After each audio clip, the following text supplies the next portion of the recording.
Thank you very much. Since I became chairman of the Judiciary Committee, there's no issue that we have spent more time examining than the onslaught of voter suppression measures that have emerged in recent years across the country. But this is no new thing. The history of this country, from its very beginning, is the history of translating the Declaration of Independence into reality. The Declaration of Independence was aspirational, not real, when it said all men are created equal. It certainly didn't mean black men, or Native American men, or women, or people of any other minorities, or even white men without property. But the history of this country is the history of the expansion of that concept. We fought a civil war over part of that, but that made so much progress. We passed civil rights laws in 1866, very good civil rights laws, and a very racist Supreme Court tore them down in the 1870s. And they tried again in Plessy versus Ferguson in 1896, tore it down again. But we have made progress. We have made progress till today. We passed the Voting Rights Act in 1965 as part of a long struggle, a struggle for which John Lewis almost gave his life, and many others too.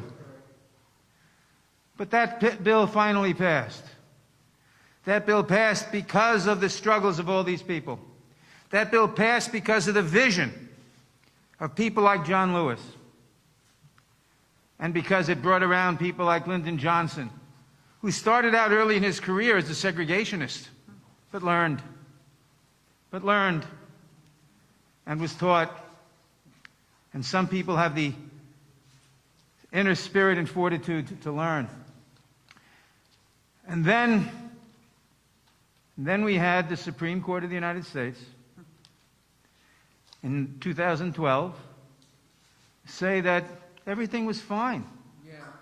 Everything is fine. We don't need the voting rights laws anymore, because they were deliberately blinded.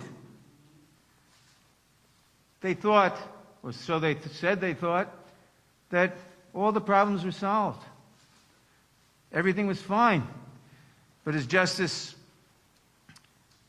Ginsburg pointed out, she pointed out that saying it was fine was like saying that you didn't need the umbrella anymore during the rainstorm because, after all, you weren't getting wet, so it must not be raining anymore.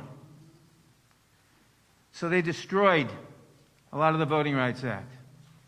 And we started working again. And people like Terry Sewell and others were working for years to undo this. And then, just a month ago, the Supreme Court made it even worse with the Brnovich decision on Section 2. But today we celebrate a day long fought for, hard fought for, and prayerfully arrived at. A day in which we pass a bill that takes care of all those problems, that will restore voting rights, that will stop the plethora of voting rights, of voting restrictions that we see passing in so many different states. And we pray that this bill will land on Joe Biden's desk, that the Senate will do the right thing.